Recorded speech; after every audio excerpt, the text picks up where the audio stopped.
السلام علیکم ورحمۃ اللہ وبرکاتہ۔ آج ہم زبان کے بنیادی حصوں کے ناموں کے بارے میں جانیں گے۔ سب سے پہلے رأس اللسان۔ رأس اللسان زبان کی نوک یا زبان کے سرے کو کہتے ہیں۔ یہ وہ حصہ ہے جو اکثر لوگ دوسروں کو چڑھانے کے لیے باہر نکالتے ہیں، جو ایک پتلی سی نوک کی صورت میں باہر نکلتا ہے۔ یہ زبان کا وہ حصہ جو سانپ باہر نکال کے لہرا رہا ہوتا ہے۔ یہی وہ نوک ہے جسے زبان کی نوک یا زبان کا سرا کہا جاتا ہے۔ اس کے بعد ہے طرف اللسان۔ رأس اللسان کے دونوں اطراف میں تھوڑا سا حصہ جو زبان کے پتلے کنارے ہیں، ان کو طرف اللسان کہا جاتا ہے، زبان کے سرے کے دائیں اور بائیں دونوں طرف۔ اس کے بعد آتا ہے وسط اللسان، یعنی زبان کا درمیانی حصہ۔ زبان کے بالکل درمیانی حصے کو وسط اللسان کہتے ہیں۔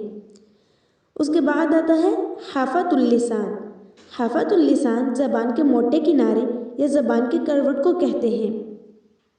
زبان کے وہ موٹے کنارے جو داڑھوں کے ساتھ ہوتے ہیں، اور ہم پہلے پڑھ چکے ہیں کہ داڑھیں ضواحک، طواحن اور نواجذ ہیں۔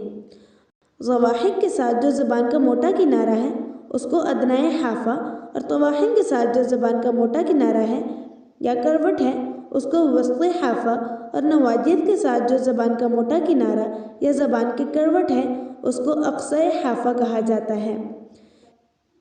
پھر زبان کی جڑ یعنی زبان کا آخری حصہ جو حلق سے مل رہا ہوتا ہے، اس کے پاس لحاظ یعنی کوا ہوتا ہے، اس کو اقصی لسان کہا جاتا ہے۔